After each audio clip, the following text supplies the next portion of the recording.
Senhoras e senhores, bom dia. Bom dia. É uma honra recebê-los no quarto dia da jornada científica. Para iniciarmos amanhã, receberemos agora a professora mestre Alessandra Dutra para ministrar a palestra sobre compatibilidade no esporte de alto rendimento. A Alessandra é uma das 3 coordenadoras do Departamento de Preparação Mental do Comitê Olímpico Brasileiro. Atua também como psicóloga no Centro de Formação de Tenistas e na Clínica Esporte Vivo. Mestre em Psicologia pela Pontifícia Universidade Católica de São Paulo. Atualmente é professora universitária da Universidade Metodista de São Paulo. Com vocês, professora Alessandra. Bom dia. Meu nome é Alessandra, não sou tão alta quanto nosso colega. Só para falar um pouquinho da história, né? Porque que eu trabalho com psicologia do esporte. Não parece mais, mas eu fui bailarina profissional. E faltando uma semana para eu ir embora para a antiga União Soviética, por uma bolsa que eu tinha recebido, fui pega de surpresa com problemas bem sérios nos meus 2 joelhos e que acabou com o meu sonho em ser bailarina. E aí eu já fazia psicologia e falei assim, bom, tem que ter alguma coisa na psicologia que trabalhe com rendimento, com esporte, porque eu não podia ficar sem o esporte.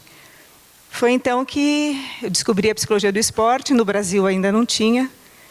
Quando eu me formei, fui para Cuba para entender um pouco mais sobre a psicologia do esporte, porque lá se tinha isso, né?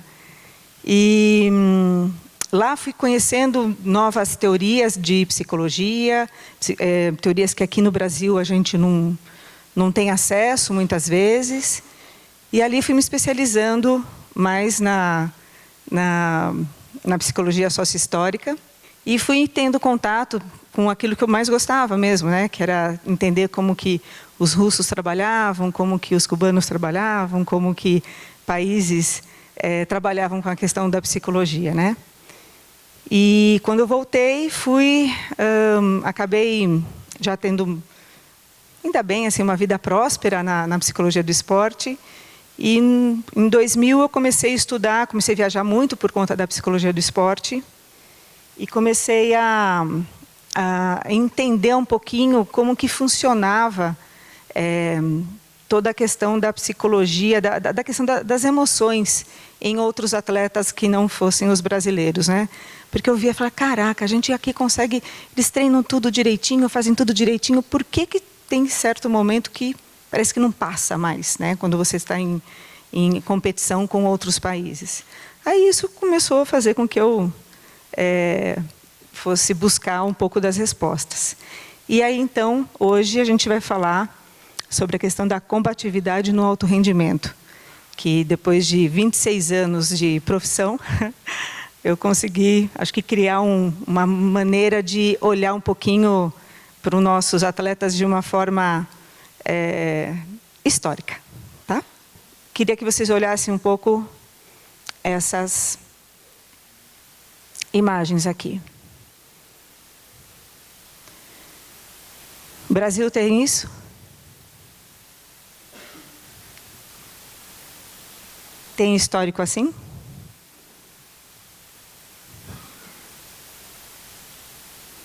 Talvez sim, talvez não. Mas o que a gente consegue entender é que, assim, quando a gente vai falar em combatividade, não tem como a gente não pensar exatamente nessas imagens combativas. Ou seja, quando a gente vai falar em combatividade, a gente vai falar um pouco sobre a histórica de um histórico bélico. Quem são, né, quais são esses países, ou então pessoas que são influenciadas por uma história bélica, né? Quero que vocês deem uma olhada nessas 2 figuras aqui, nessas 2 moças. Uma é brasileira, outra é norueguesa. Qual que é a diferença entre elas? As 2 já têm histórico de MVP. As 2 hoje atuam no mesmo clube, chamado Győr, na Hungria. As 2 têm excelentes colocações de vitórias, mas essa aqui é campeã olímpica e campeã mundial, e essa daqui é campeã mundial. E a diferença está na maneira como elas lidam com a pressão.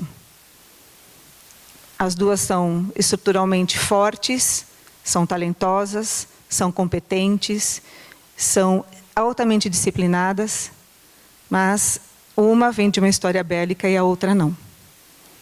Então, para estudar um pouquinho sobre a pressão, o que eu fiz? Eu fui um pouquinho me perguntar, né? Será que uma das respostas não está na representação social do conceito que a gente tem de competição? E mais, né? Será que se construirmos uma forma mais combativa de competir, isso vai impactar de uma maneira mais positiva nos nossos atletas? Eu falei, como é que eu vou buscar isso? Aí então eu fui tentar entender um pouquinho o funcionamento das categorias de base. E fui investigar um pouco a questão dos pais, o que os pais entendiam como competição, o que os professores entendiam como competição, o que os professores da educação física compreendiam, o que seus treinadores compreendiam. Então, fui buscar. E aí, então, comecei a reparar que a gente tem uma crença competitiva, né? Um circuito que faz com que a gente crie uma forma de conceituar a competição de maneira muito equivocada. Acho que não dá muito para ver, mas o que a gente começa a entender? A nossa herança de colonização. Formamos um país que tivemos muito conceito de exploração, né? Ao sermos colonizados, tivemos muito a exploração fazendo parte ali da nossa cultura. Isso faz com que isso determine a maneira de como a gente tem uma relação com o nosso trabalho, tem uma relação no social, a maneira como a gente investe nas questões éticas, nas questões morais, na educação e tudo mais.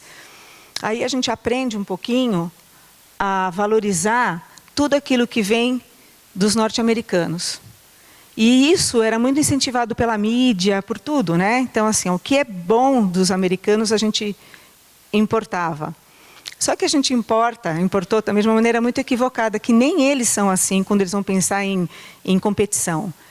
A gente acaba exagerando muito nesse conceito e colocando como uma competição algo que, se você não for o melhor, não for o primeiro, você não presta, né? Então, você tem que tirar nota 10 na escola, você tem que ter uma única oportunidade. Se você falha, isso é visto como um fracasso, como uma fraqueza. As falhas são vistas aqui como uma maneira de punição.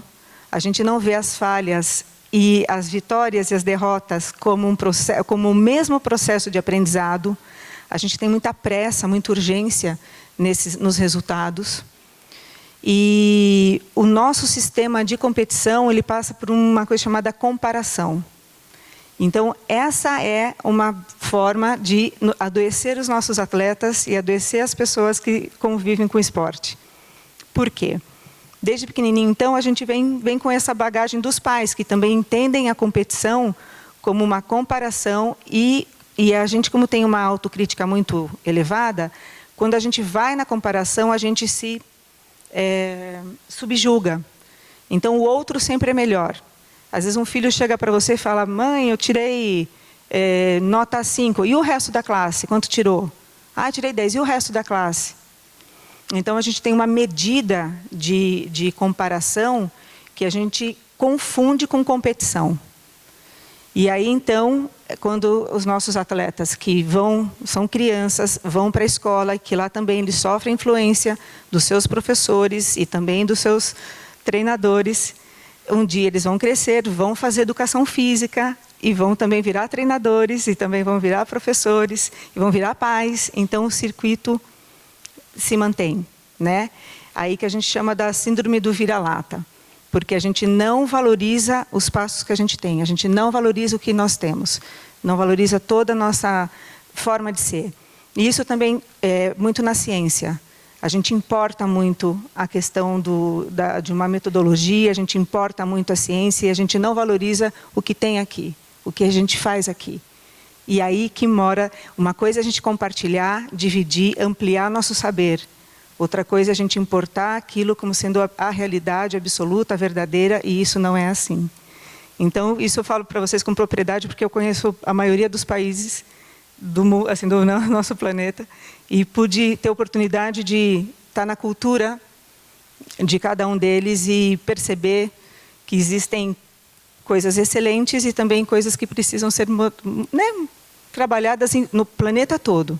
E se a gente não mudar um pouco a maneira como a gente vê a questão da competição, a gente vai trazer isso para psicólogos, isso para preparadores físicos, isso para médicos, para pais, para os atletas. A gente vai sair sempre a gente vai ficar com essa questão da pressão como algo negativo para nós. E a pressão, ela faz parte da vida. Então, o que vem a ser, gente, para nós, quando a gente começa a quebrar essa crença da competitividade? Então, Alessandra, não existe competitividade? Existe. Existe o conceito de competição. Mas o que vem a ser competição, então? A competição, ela nada mais é do que autossuperação. Então, você não está competindo com o outro. Você utiliza o outro para se autossuperar. Então, não é se comparar ao outro. O outro vira uma referência para você, para autossuperação. Enquanto a gente não colocar isso na cabeça, a gente fica realmente achando que tem que dar conta de todas as expectativas das pessoas que colocam em cima da gente. E é aí que mora todo um sentido psicológico importante de você reagir. A combatividade, ela vem para testar a autossuperação. E ela é uma arte. É uma arte de atacar. A gente usa as estratégias para isso. E aí, quando a gente começa a ver essa diferença, a gente começa a criar aqui uns conceitos interessantes, né?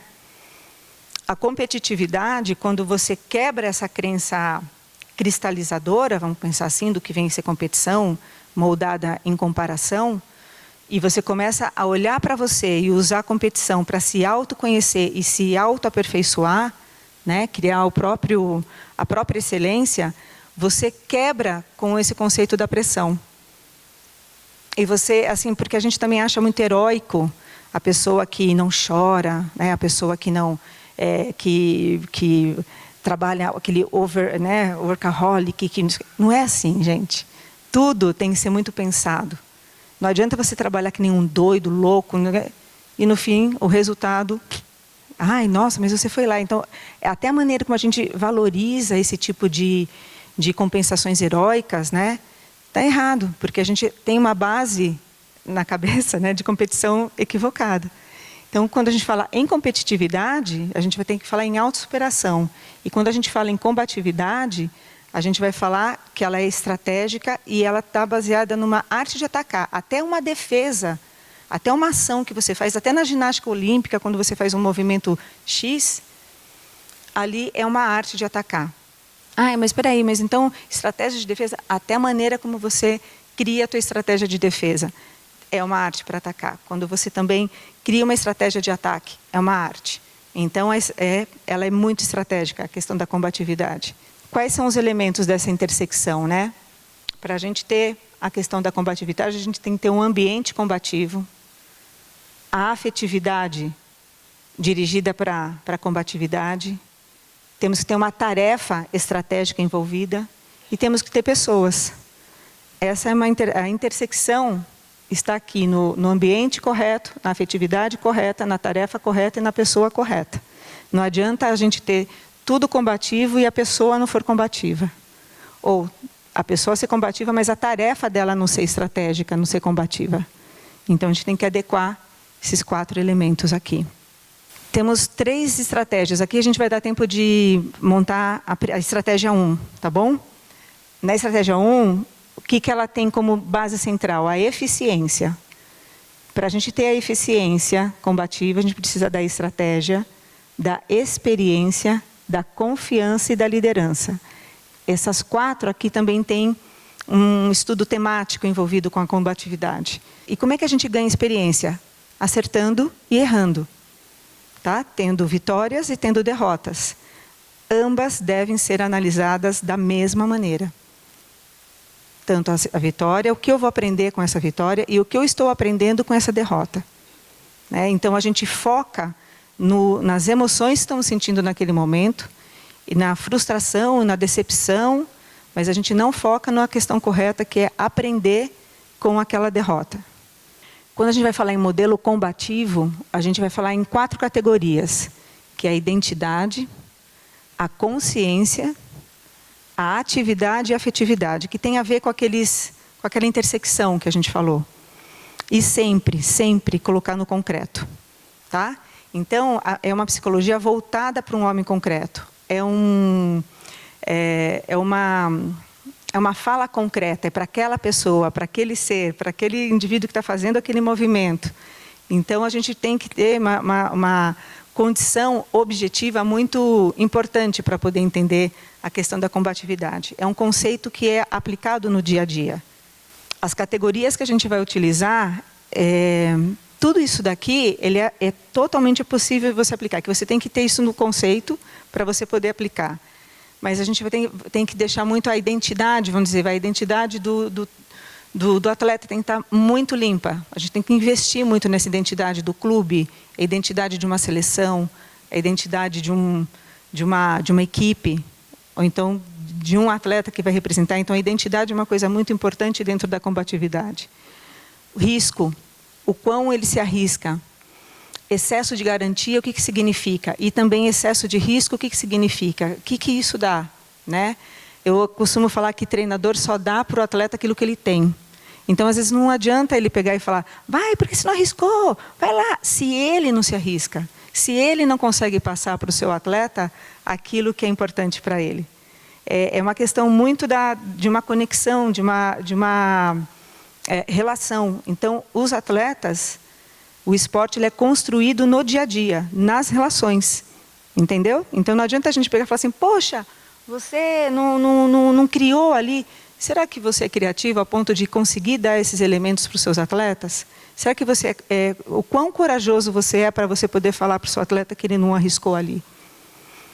E também, muitas vezes, entrar nesse processo de conexão é puro aprendizado. Às vezes você aprende também a se arriscar mais com o seu atleta. Então, né, é uma troca. Então, não dá para a gente pensar que a liderança, a gente também está acostumado com uma liderança muito autocrática. Porque também entramos aqui, o esporte entrou aqui dessa forma. Mas até que ponto que isso não tira um pouco da responsabilidade, da tomada de decisão na hora que a pessoa está combatendo lá? Porque o técnico está ali fora, mas quem está combatendo ali é o atleta. Como que é isso, né? Que movimento é esse? A questão da assertividade também. Na assertividade existe um conceito que é assim, se você vai invadir, por exemplo, um campo, ninguém pensa se... não existe o se. O se você toma... você perde muito tempo. É simplesmente você ir lá e fazer o que você tem que fazer. Ah, mas e se? Não tem se. E a garantia? Não tem garantia. É você estar presente na ação de fazer. Ah, tem que pegar e colocar a bolinha ali. Você tem que colocar a bolinha ali. Mas e se? Não tem. Então, a assertividade te garante você tirar questões neuróticas, questões de insegurança que só naquele momento atrapalham o teu movimento. Então, só existe você e o seu movimento na assertividade. E a automotivação. Nunca esperem um psicólogo ficar motivando vocês, ou técnico ficar motivando vocês. Não. Isso é uma coisa que tem que vir de dentro. Não dá. E até acho que é muito frustrante para técnico ficar tentando encontrar 1000 formas de motivar o seu atleta. Embora hoje, eu acho que os treinadores eles precisam criar uma outra condição, que eu chamo de... precisam ser encantadores. Precisam ser mais atraentes. Porque a gente está perdendo... Eu sou psicóloga de jogos eletrônicos, né? Trabalho com uma equipe chamada Red Kennedy. E vejo o quão nós estamos perdendo força, o esporte tradicional está perdendo força para os jogos eletrônicos. Porque é mais fácil, porque é mais desafiador, porque não precisa de tantas aquelas regras tão automatizadas assim, não precisa de sacrifício, né? Então, acho que se os treinadores hoje não começarem a criar novas formas de encantar esses jovens atletas, daqui a pouco a gente não vai ter mais. vai ter muitos e-sport, mas não esporte, né? E eu amo os jogos eletrônicos, acho fantástico esse mundo, mas estou só fazendo um alerta para o nosso mundo também dos esportes tradicionais. Quando a gente vai falar em estratégia, lembra que tinha aquele contexto da pessoa? Às vezes a gente encontra a estratégia, às vezes a gente encontra uma pessoa estrategista, às vezes a gente encontra um técnico estrategista, às vezes a gente encontra um atleta estrategista. Às vezes a gente encontra o processo estratégico. Lembra da laranja mecânica do futebol, né? Os holandeses ali encontraram um processo estratégico para poder vencer a Copa do Mundo. E às vezes a gente tem um produto estratégico. Às vezes a gente tem uma modalidade que é estratégica, às vezes a gente tem um campeonato que é estratégico, às vezes tem uma vitória ou uma derrota que ela é estratégica. Então a estratégia, ela fica nesses 3 universos.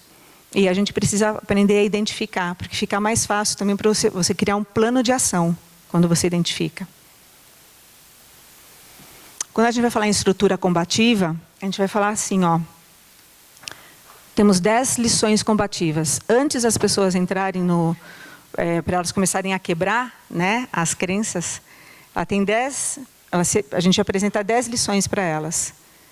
Apresentamos também as 4 tipologias combativas.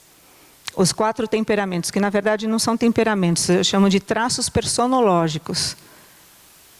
4 mecanismos de defesa, 4 ferramentas e 6 marcadores combativos. Essa aqui é uma estrutura combativa.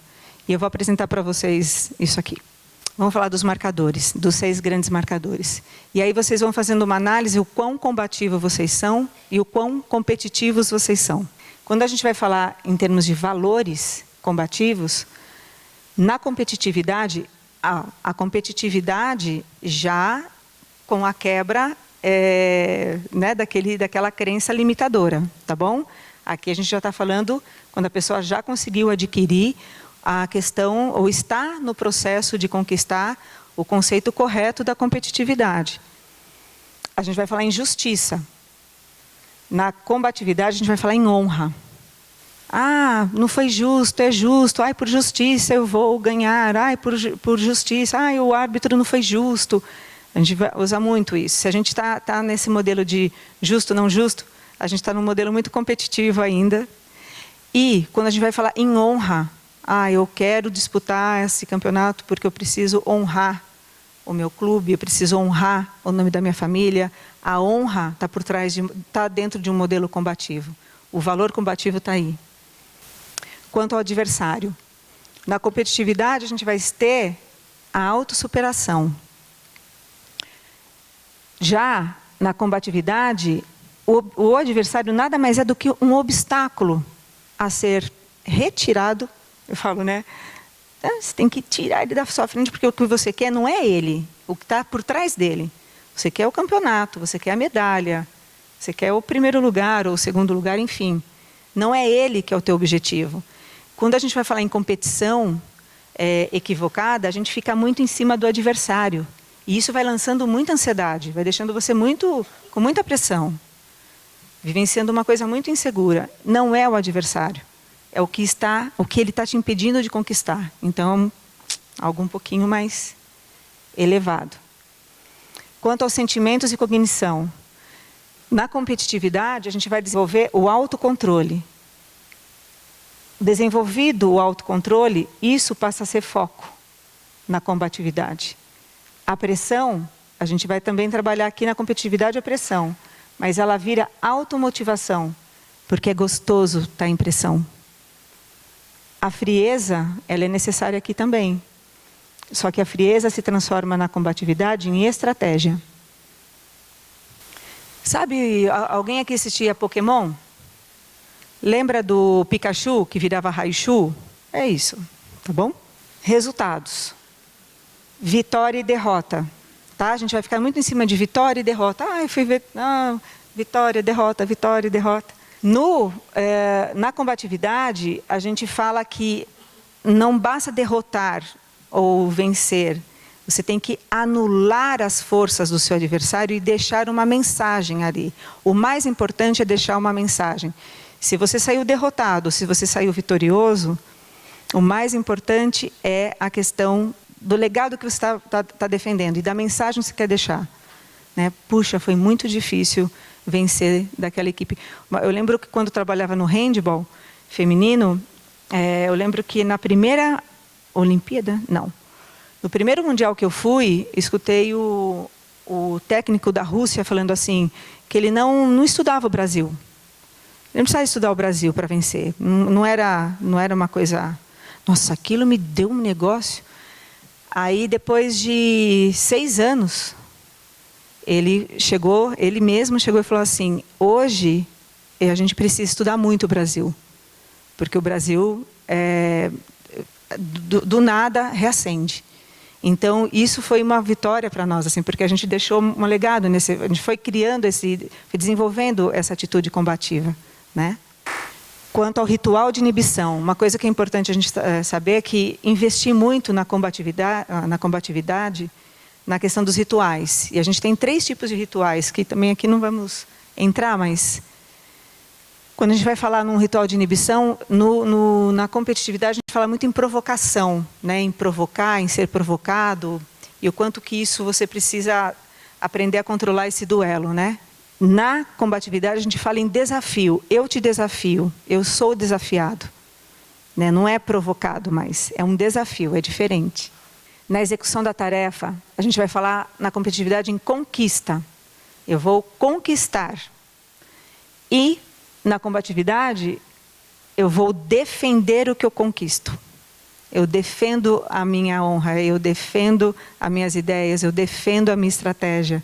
E então a gente fala que na defesa, ataque e defesa.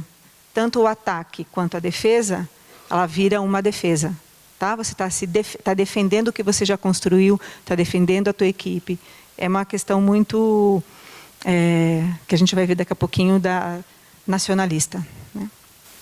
Alessandra, quando é que a gente passa de competitividade para combatividade? A gente repara também que existem 3 grandes situações. Quando já o esgotamento da aprendizagem já se deu, então se já está esgotado, se já implementou todos aqueles conceitos competitivos, então está na hora de performar, né? De virar Raichu. Quando você tem uma sucessão e progresso das conquistas, então você está vencendo, e aquilo você está crescendo midiaticamente, performaticamente, então está na hora de você fazer também a transição. E quando você tem necessidade de novos desafios. Quando você vê que o atleta já começa a reclamar, virar reclamão, então já está na hora também dele performar. Né? Ele começa a entrar mais um papel mais técnico, mais do treinador, ou mesmo o treinador começa a questionar algumas coisas do próprio papel, então está na hora de performar. Aqui está um modelinho que a gente apresenta para os atletas, né? Quando a gente vai trabalhando os conceitos, né, dessa representação social, tanto competitiva quanto combativa, a gente coloca aqui para eles uma tabelinha para eles poderem se localizar, né, mais topograficamente. Se eles estão no início de um conceito, ou estão ainda na transição para a combatividade, ou já estão aqui. Eu vou falar para vocês de um atleta rapidíssimo, o Henrique Avancini, da mountain bike, que ele me autorizou, porque eu falei, eu posso citar você na palestra? Ele falou, pode. Então, por isso que eu estou falando.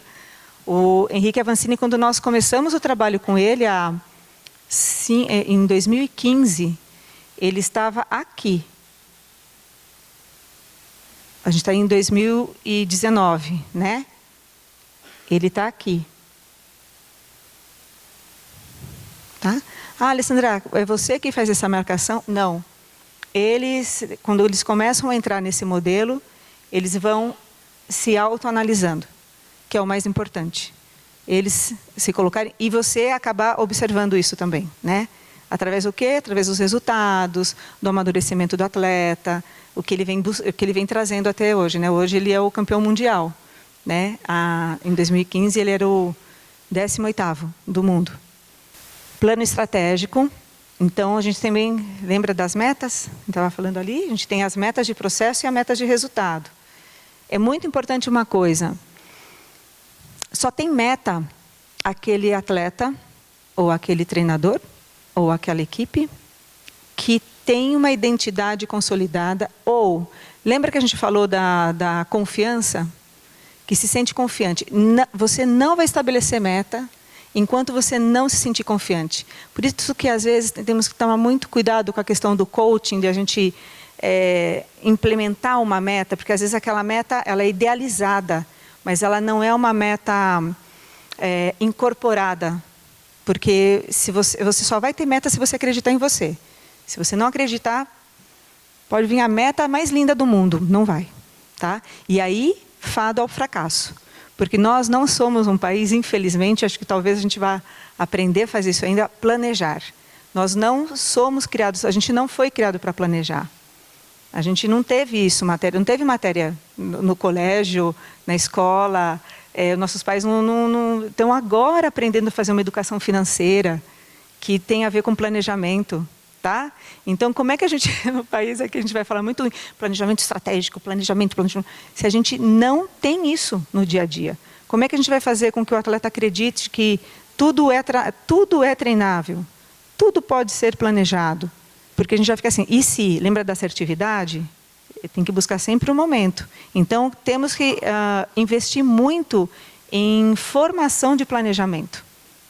E aí eu falo para nós psicólogos, né, a importância de aprender a periodizar cada evento competitivo. Né? Então, um bom plano é fundamental para atingir os resultados. Então, não são os resultados em si, é o plano que vai fazer você chegar lá. Né? Que plano é esse? Tá? Que você... quero ser o campeão do mundo. Como você quer ser? Fazendo isso, isso, isso. Você acredita mesmo que você vai fazer isso? Como? Então, a gente tem que criar boas perguntas e poder planificar. Por isso que é muito importante uma visão interdisciplinar, para a gente falar em combatividade. Porque o psicólogo ele vai saber uma parte do atleta, o fisioterapeuta uma outra parte, o médico uma outra parte, o treinador uma outra, mas só quem vai ter o todo é o atleta. O atleta que vai saber com quem ele lida com todo mundo. Entendam isso. Então, às vezes, a gente precisa entender que a interdisciplinariedade ela sai de uma esfera egóica, que a gente chama assim, a gente não pode achar que somos, eu conheço o atleta. Não, a gente conhece uma parte dele. Assim como o fisioterapeuta vai conhecer uma outra parte. O preparador físico, a outra. O técnico vai pegar todas essas informações e vai tentar elaborar a melhor estratégia possível. Mas é muito importante a gente aprender a saber olhar todos juntos, entende? O protocolo combativo é esse aqui, só para vocês... Está vendo? É grande. Então, a gente começa identificando a crença competitiva, depois a gente apresenta um modelo, apresenta um checklist combativo. Esse checklist, eles têm que fazer todo dia, que é de treino e de competição também. Identifica o estágio, né, que a gente mostrou lá para vocês, de competitividade e combatividade, apresenta as tipologias, verifica qual que é a tipologia mais destacada naquele atleta, reconhece as forças, as potencialidades, as neutralizações, que a gente vai ver daqui a pouquinho, estuda o adversário no seu aspecto cultural, tático e mental. Tem que fazer isso. Que gostoso, pode chorar, deixa chorar, é bom. Mostra que tem criança. Criança é vida, viu, gente? E choro também. Mapeamento psicológico, desenvolvimento do plano combativo. E aí, por último, a gente faz um novo checklist combativo. E vai. É trabalhoso, mas vale a pena. Para isso tudo acontecer, eu uso muito uma frase do Vygotsky, que acho que muitas pessoas já viram o Vygotsky só na questão da pedagogia. E, na verdade, ele nunca foi da área da educação. É que aqui no Brasil ele entrou na época da ditadura. Tinha que, imagina, um psicólogo soviético, modelo comunista, como é que ele ia entrar no Brasil na época da ditadura? Então, colocaram dentro da área da pedagogia. E aí a gente fez uma série de coisas em cima da pedagogia, mas ele, na verdade, nunca foi dessa área. Ele é de uma área que trabalha muito a neuropsicologia, a abordagem, né, da teoria sócio-histórica, você tem especialização clínica na França, e é uma outra abordagem que é muito diferente das 4 abordagens hoje em dia aqui no Brasil. Então, ele vai falar o seguinte, que diferentes pessoas têm reações diferentes ao mesmo estímulo.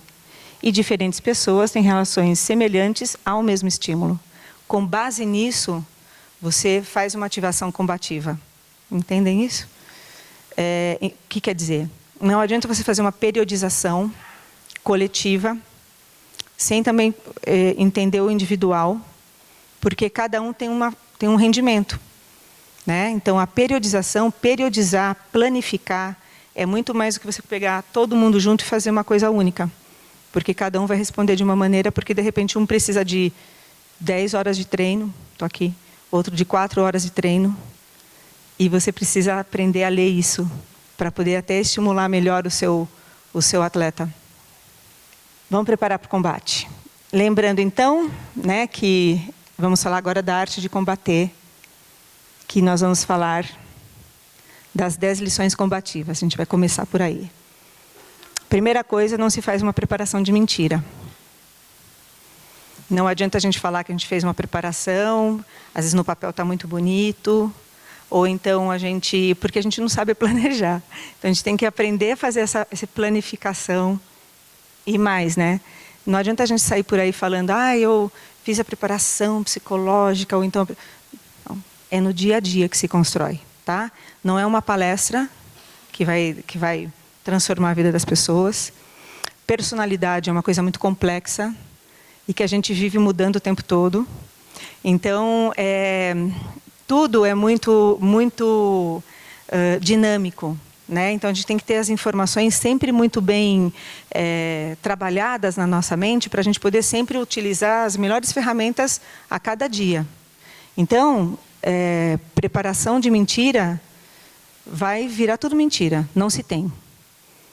Às vezes a gente pode ter cometido algum erro na periodização, e que isso também vamos aprender com ele, ou às vezes a gente criou um processo muito estratégico, muito interessante também. Mas não vamos fazer isso aqui, tá? Não vou mentir. Não se faz uma preparação a curto prazo.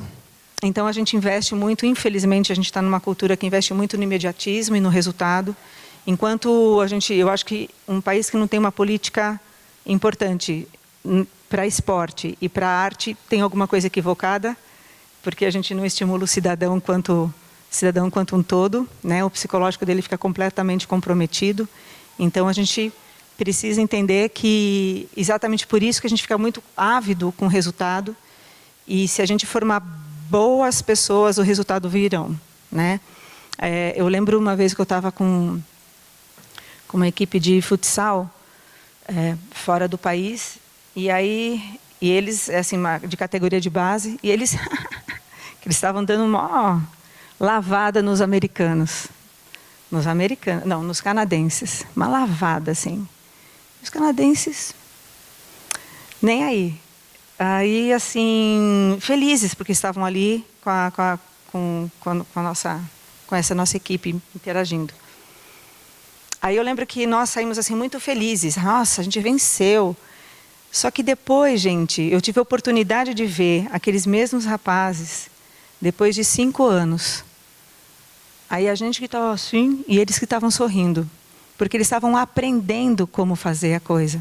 Estavam aprendendo o que era certo fazer, para depois o resultado vem e fica, né?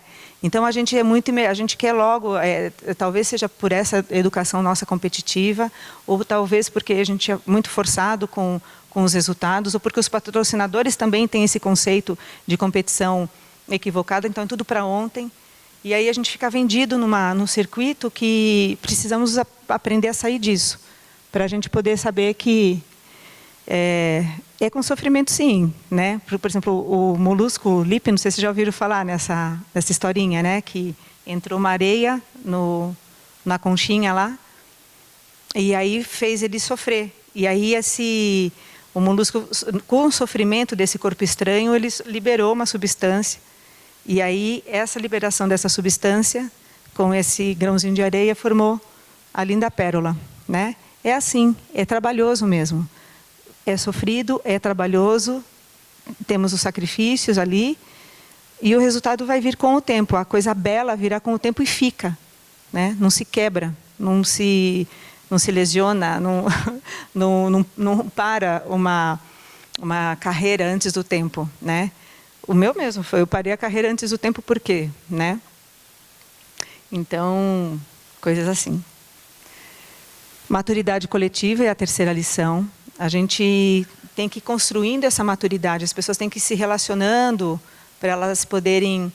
Porque quando você tem uma tarefa para ser cumprida, a gente também vai conseguindo dar conta daquela tarefa a partir do momento que a gente vai agregando valores emocionais e confiando na equipe, enfim, né? Para isso, a gente também tem que mudar o conceito de trabalho que a gente tem e pensar muito mais uma questão mais coletiva do que individualista. A necessidade de liderança, isso é muito importante. Eu tive a oportunidade de viver 3 meses com uma tribo Chavante para estudar sobre liderança num processo da ONU que eu fazia parte de um programa.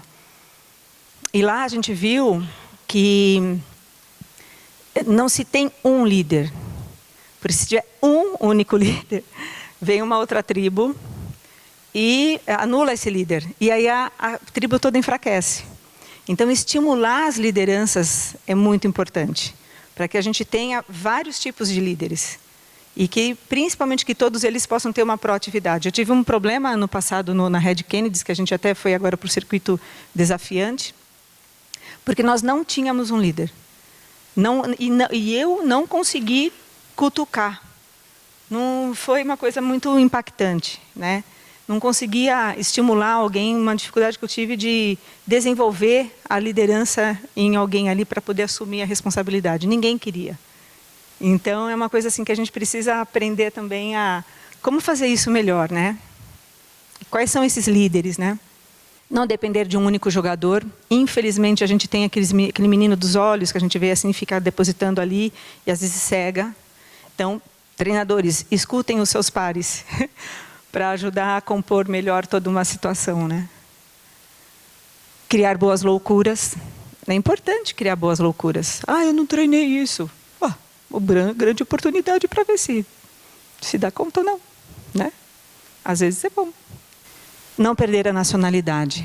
Isso aqui é uma questão que, assim, na combatividade, ela é essencial. Se você não tiver a nacionalidade, o orgulho de defender teu país, não adianta um atleta chegar nas Olimpíadas e aí ele sente aquela emoção sem um preparo para a nacionalidade, entendeu? Às vezes ele acaba chegando lá e ele é tomado por uma comoção tão grande porque está representando o país, mas na verdade ele nunca foi incentivado na escola a cantar o hino nacional, a ter a valorizar a nossa nação. E aí chega naquele momento que durante 20 dias ali todo mundo está defendendo a sua nação, eles não sabem, são pegos com uma comoção tão grande que isso acaba até atrapalhando a disputa, né? A competição. Então, assim, isso tem que começar desde já. O que tem de bom aqui, o que a gente já consegue produzir, o que é legal da gente, o que a gente tem de melhor para poder aumentar, para poder potencializar. Não ficar pensando no que tem de ruim. A gente perde muito tempo desqualificando os nossos atletas, os nossos filhos, os nossos funcionários, né? E é uma perda de tempo, ao invés de olhar o que ele tem de bom e ser assertivo naquilo. Então, vamos começar a pensar nisso, né? Identidade forte também é outra característica da combatividade, dessa lição. Tem que ter uma identidade forte.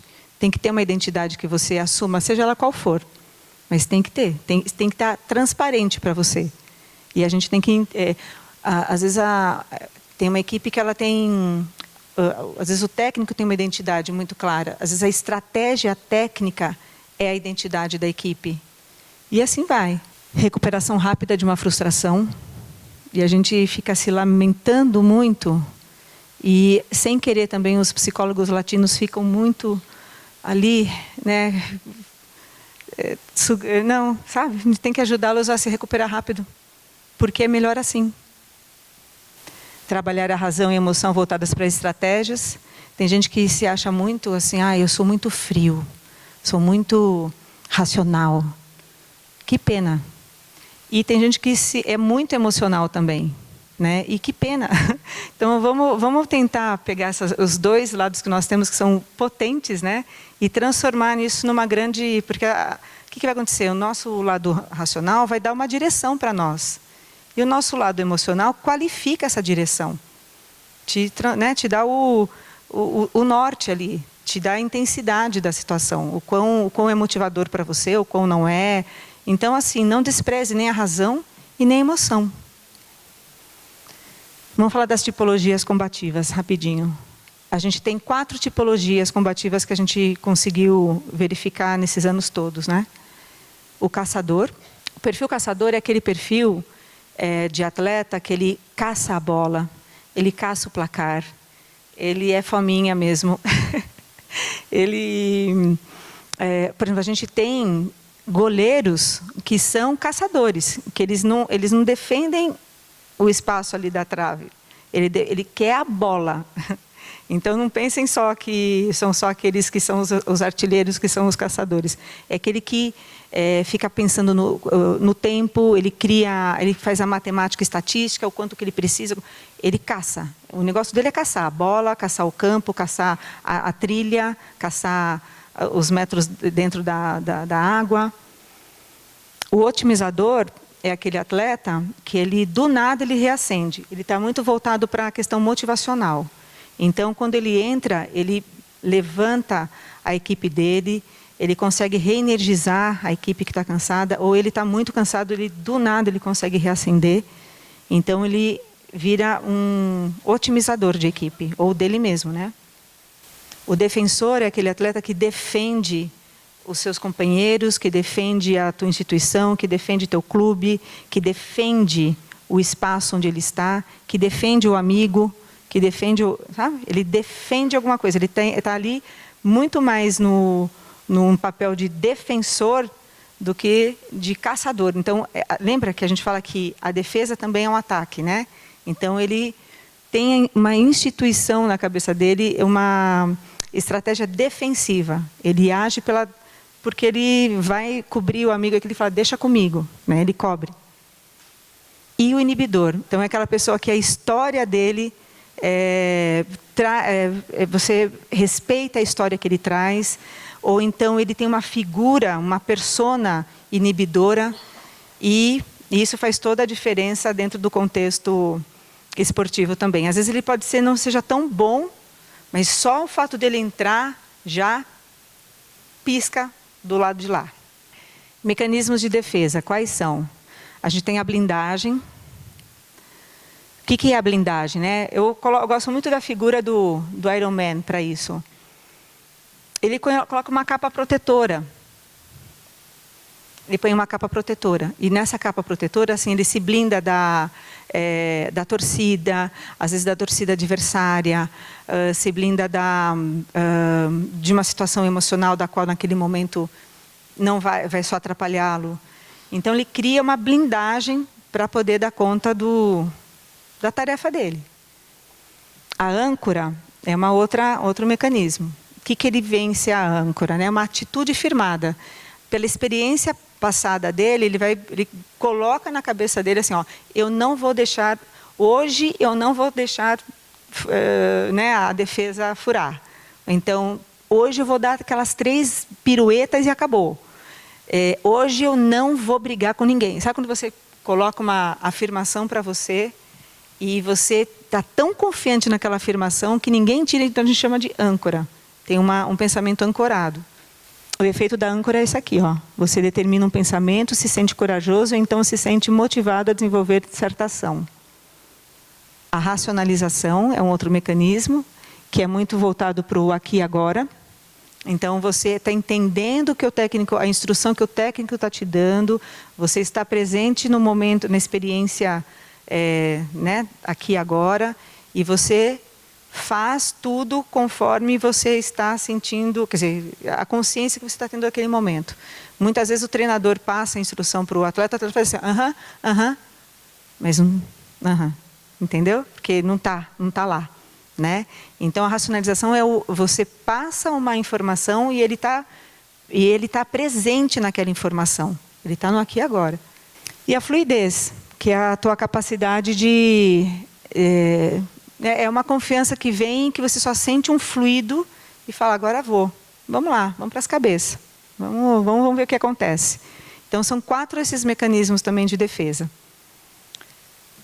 Agora a gente vai para as ferramentas. Então, além das defesas, né, uma tipologia, ela capta uma defesa, um mecanismo de defesa, e também ela vai se utilizar de uma das ferramentas. As emoções é uma das ferramentas, então você entrar às vezes em campo com raiva, ou triste, ou medo, né? Uma dessas aqui, e não ter medo, viu? A gente sabe que entrar alegre é melhor do que entrar com medo. Será? Eu tenho um player, né, que se ele não tiver com medo, ele não joga bem. Porque ativa tudo nele. O dia que ele está feliz, eu falei, vamos perder. Sabe assim? Se a gente está falando em desempenho, tá bom? A inteligência, a coragem e a magia. Tem coisas que não se explica, simplesmente acontece. E às vezes passa anos tentando explicar um evento que é mágico. E o esporte nos dá muitos momentos assim, de muita magia. Aqui é um jogo que a gente exercita a combatividade através de um jogo também.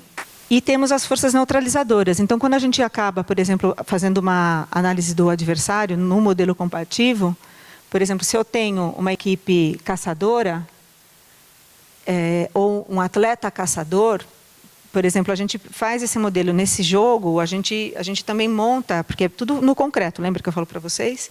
Então, a gente monta na equipe adversária quem são as tipologias daquela equipe, as nossas tipologias, quem pode anular quem.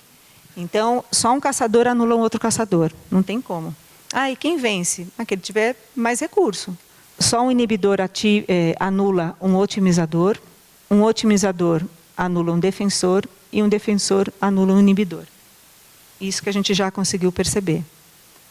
Pode falhar? Pode. Se o defensor tiver mecanismos mais frágeis do que um otimizador, aliás, né, mais fortes com o otimizador, de repente ele pode vivenciar, ele pode crescer.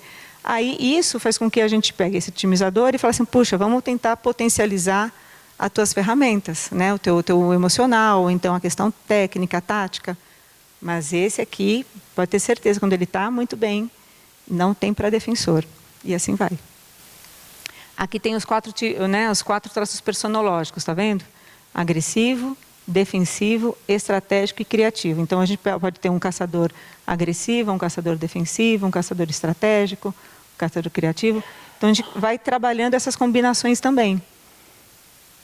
É muito legal. Aqui é só para a gente, do checklist. Uma coisa que a gente precisa só entender. As atitudes que anunciam a direção e a intensidade da transformação do atleta combativo. Alessandra, o que a gente precisa prestar muita atenção para ver esse processo de transformação? É na atitude dele. O que vem a ser atitude, o conceito? Pensar, sentir e agir. Tentar o mais coerente possível para a gente poder verificar se o amadurecimento dele está sendo em direção ao combate. Tá? Às vezes a fala, às vezes a expressão. Quer dizer, a gente tem que ver essa transformação. E é interessante. Aqui é um checklist que a gente tem, é muita coisa aqui para passar, mas é sempre ter um bom motivo para treinar, sentir-se forte, não ter piedade de si dos oponentes, cuidado com os atalhos, tudo isso aqui é muito trabalhado, ele tem desdobramentos, né? Aqui também. Eu deixo para os atletas esse checklist no celular, então antes deles entrarem para um combate, por exemplo, um judoca ou um tenista, ou mesmo a equipe, eles leem aquilo todo dia, né? Para poder, depois, quando eles saem da competição ou saem do treinamento, eles realmente checarem aquilo que eles conseguiram aplicar e aquilo que eles não conseguiram. Então, num combate, esses indicadores, eles têm que existir para ser combativo. Sempre tem um bom motivo para treinar, ou então para competir, tem que se sentir forte, tem que se sentir com uma potência de 600 homens, se ele não tiver, não vai dar.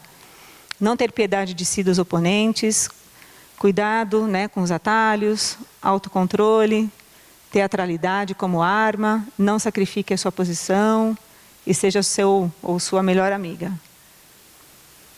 Se aceite, né, se reconheça cada vez mais, seja discreta ou discreto, né? Incentive sempre a vontade de agir, paciência, agilidade, sempre alerta, atenção aos detalhes e verificar se você está mais naquele jogo, entrando mais como justiça ou como honra. No Brasil, o estudo combativo ele está relacionado ao estudo da resiliência, é a força combativa que o Brasil tem, e sempre temos que ter na combatividade uma causa. E isso é importante, ela tem que estar sempre presente. Lembra que da questão da nacionalidade, ela tem que estar sempre presente, uma causa tem que estar sempre presente num combate. E obrigada. 1 minuto e 50.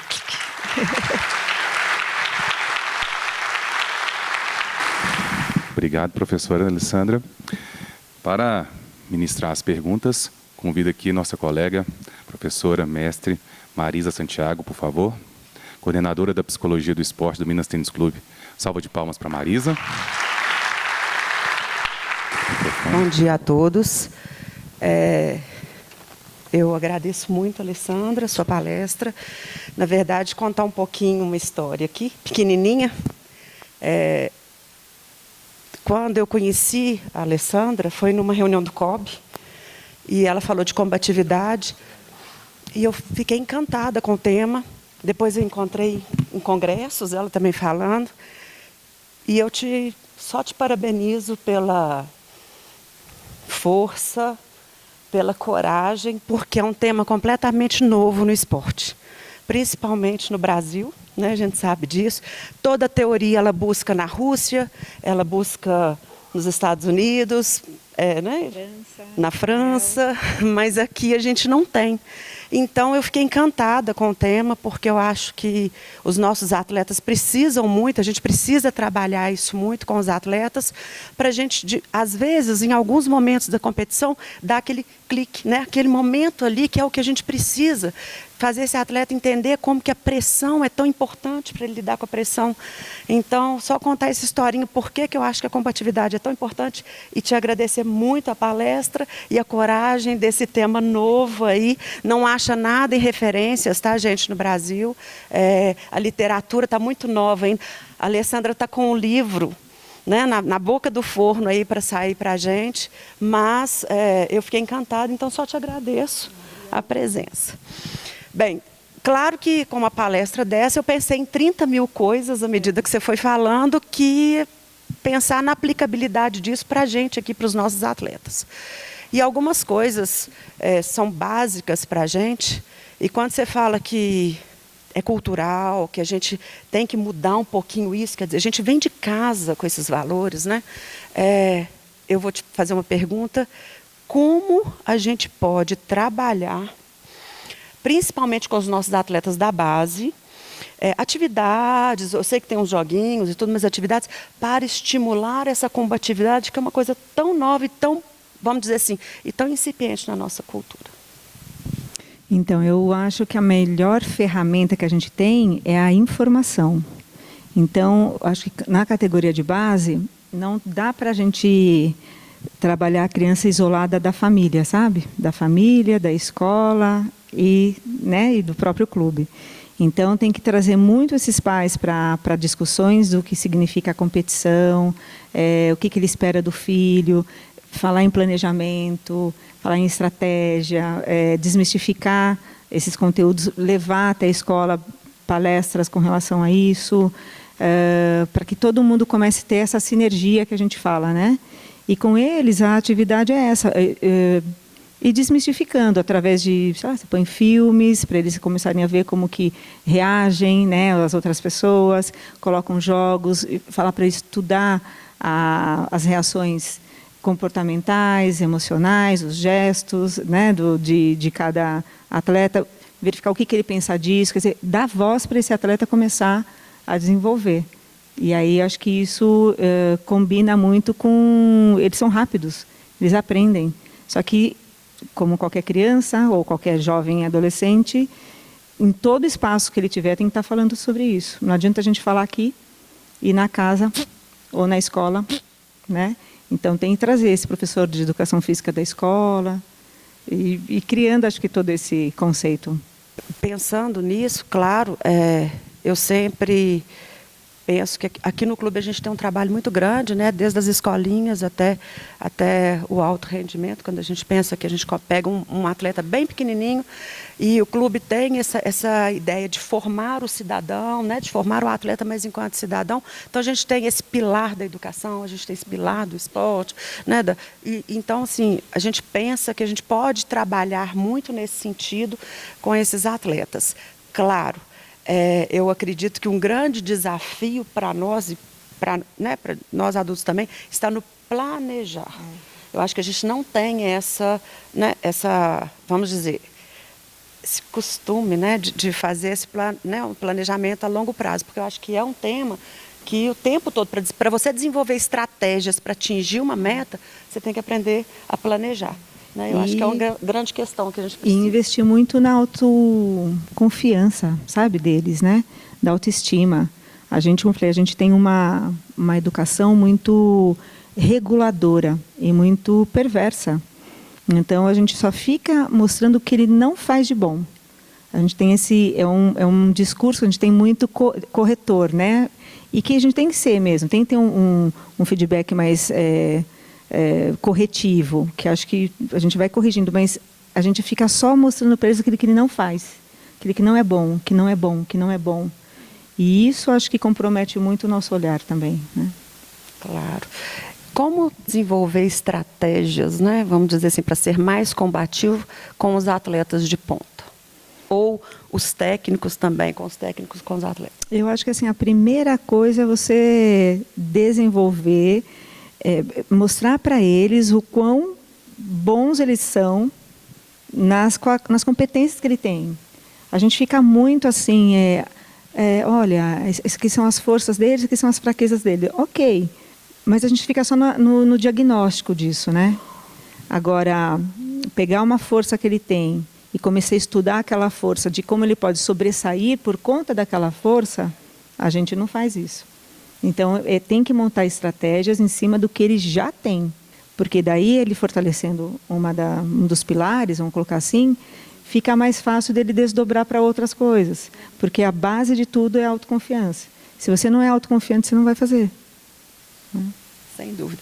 Tem uma outra questão que eu acho importante, é que nós achamos que ser combativos, né, é feio. A gente tem um valor de que, eu vou ser combativo, isso é feio. Então, assim, a gente tem que transformar mudar, né, talvez essa perspectiva ou essa crença. Sim. De que a sensação de que eu vou brigar, e a ideia não é essa. Não, né? Porque você tem que ter um conceito bélico, né? Mas o conceito bélico, como falou, tudo tem, você pegando a história, né? Até a maneira como a gente recebe as histórias, né? A gente conta a história do jeito como a gente quer, né? Então tem aquilo que a gente, toda a história é contada do jeito como a gente quer. Então eu acho que o que a gente precisa sempre questionar é por que a gente não pode, por que não? Acho que uma palavra que eu sempre falo, por que não? Né? Então assim, o que faz com que a gente não possa ter essas características mais combativas? Tá, não somos um país de guerra, nunca vivenciamos isso, não temos isso instaurado, mas será que é tão difícil assim, né, a gente pensar de uma maneira mais estratégica mesmo, mais combativa mesmo, né? Então, por isso que eu acho que a gente tem que ter aqui, levar um pouco mais a sério a questão do planejamento. Se a gente investir um pouquinho mais nisso, e investir no que o Brasil tem de combativo, né, a resiliência é uma das características que a gente tem. Né? Agora, como eu falei, no segundo livro meu, também vou estar falando sobre as questões combativas no Brasil. Mas acho que tudo é possível. É uma questão da gente só abrir a cabeça também. E a gente não tem essa... culturalmente também, a gente quer tudo muito mastigado, né? E assim, acho que está na hora de pegar e fazer. Falta muito fazer. Tem uma questão que a gente pensa que o atleta, a gente fala muito em agressividade, né? Ser agressivo, vai lá ser agressivo. Então, de repente, o atleta pode ter uma raiva ali, e a raiva tem o seu lado bom, né, como uma forma, uma mola propulsora aí, mas ele vai, por exemplo, sacar, ele está com raiva, ele pega a agressividade dele e saca lá no placar, em vez de sacar, pensando estrategicamente como que ele vai transformar isso e ser mais combativo. Uma boa situação dessa é você sempre incentivar no atleta uma causa. Ele tem que ter uma causa, ele tem que ter o porquê que ele vai sacar, por que ele vai receber, por que ele vai passar, por que ele vai bloquear. E a causa é uma coisa que fundamenta muito aquela ação que ele vai estar fazendo naquele momento. E quando a gente fala nisso, a gente começa a se tornar mais combativo também.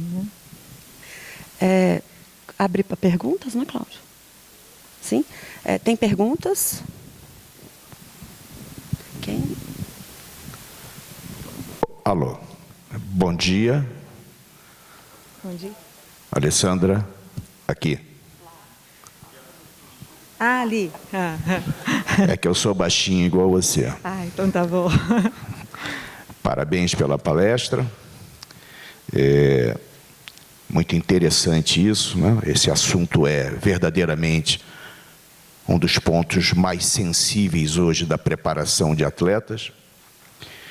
Creio que nós já estamos patinando nessa área há algumas décadas e creio também que estamos começando agora a melhorar um pouco nessa área. Eu não tenho dúvida de que ser combativo, combatente, ser um marcial, é uma questão num contexto cultural histórico. É verdade que outros povos que vivenciaram situações de conflitos, confrontos e guerras, eles trazem isso na sua bagagem cultural. Eu sou da modalidade judô. No judô, a gente não tem que correr distância por tempo, não tem que nadar, não tem que chutar bola, tocar bola. Nós temos que olhar para um outro ser humano do lado e pegar na unha e jogar ele. É guerra. Não é para todos. É para um perfil especial. E aí, eu penso aqui, sendo uma arte marcial, uma arte de guerra, será que todos têm a possibilidade da prática? Faço uma reflexão também a respeito das possibilidades, né? E essa é a pergunta. Eu confesso também que me senti um tanto quanto aqui impotente, incapaz, uma vez que você falou que os técnicos têm verdadeira dificuldade, e tem, né?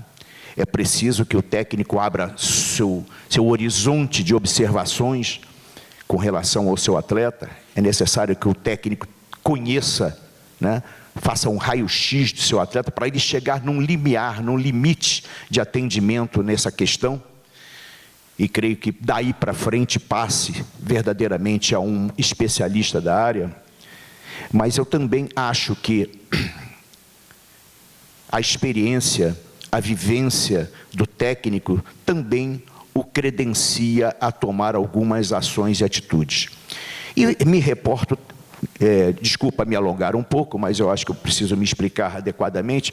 Eu me reporto ao nosso passado, à nossa história, as nossas conquistas, quando nenhum desses elementos multidisciplinares estavam presentes.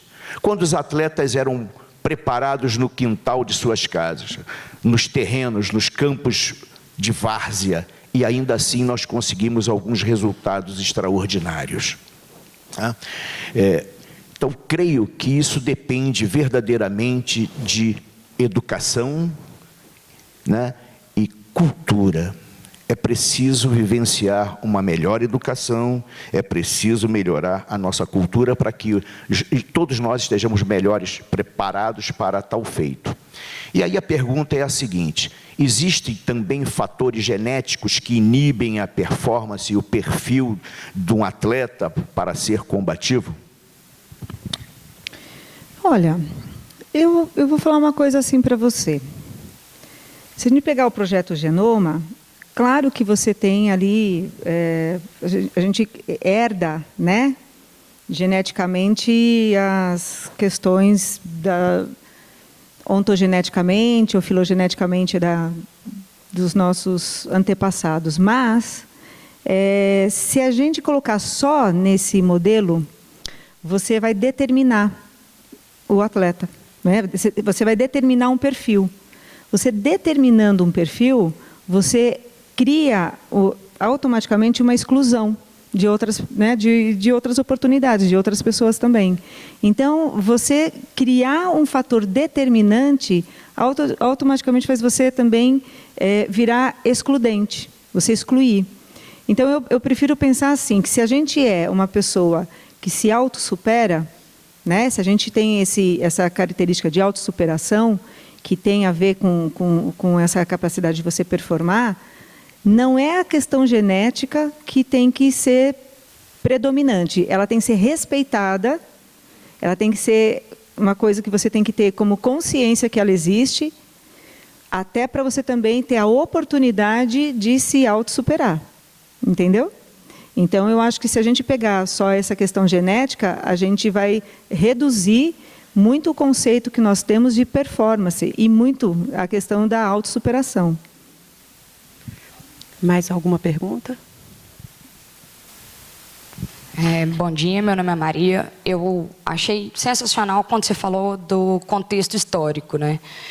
Enquanto tinha Guerra Fria, disputava Estados Unidos e União Soviética através do esporte para tentar provar quem era o melhor, aqui no Brasil a gente vivenciava uma educação física tecnicista, na questão da militarização dentro das escolas.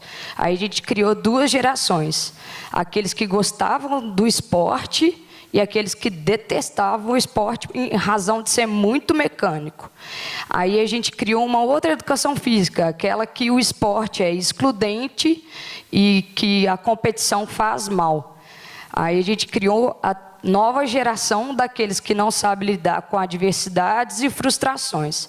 E aí, quando você trabalha competição, a gente criou uma coisa ainda pior, que são os festivais, onde todas as crianças são premiadas da mesma maneira.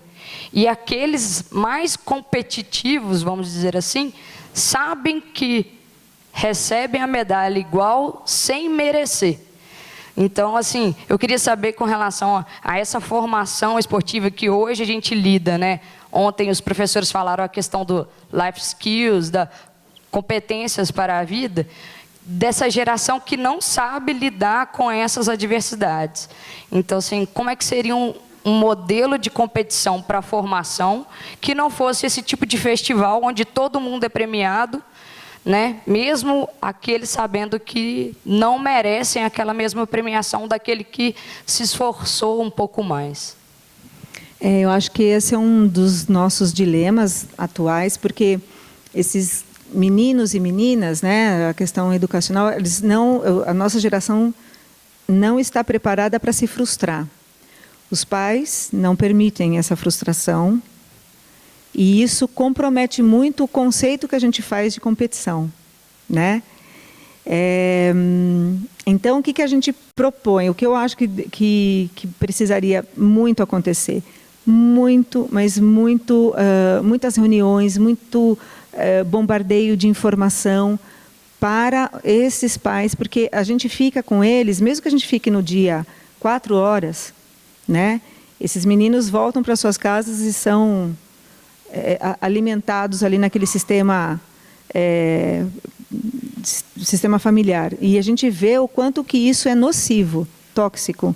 Porque você vai fazer um festival, o que eu vejo de pais se brigarem um com o outro, bater no juiz, pedir para demitir o professor de educação física da escola porque não deixou o filho jogar, umas coisas assim completamente tóxicas e nocivas.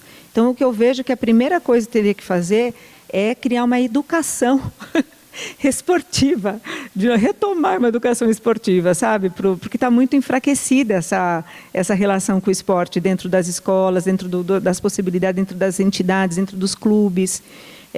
Mesmo nos clubes, quando você, né, assim, você vê também, às vezes o sócio, tem o sócio e tem o atleta. Aí o treinador fica naquela coisa, o diretor também fica naquilo, né? Então, assim, acho que o esporte ele tem uma diversidade tão grande, porque você pode trabalhar um esporte participativo, você pode trabalhar um esporte competitivo, você pode, desde que você tenha, acho que essa questão da periodização, entendeu? Tem meninos que precisam de uma ação mais competitiva, tem outros que querem participar. E quem sabe, quiçá, né, dessa participação vira um espírito mais competitivo e querer levar isso adiante no esporte e tudo mais. Então, acho que é um tema muito relevante e que precisa ser muito mais debatido para poder criar políticas, não somente públicas, mas no dia a dia, para a gente poder desmistificar essa situação de frustração, principalmente para os pais. Obrigado. Uma salva de palmas.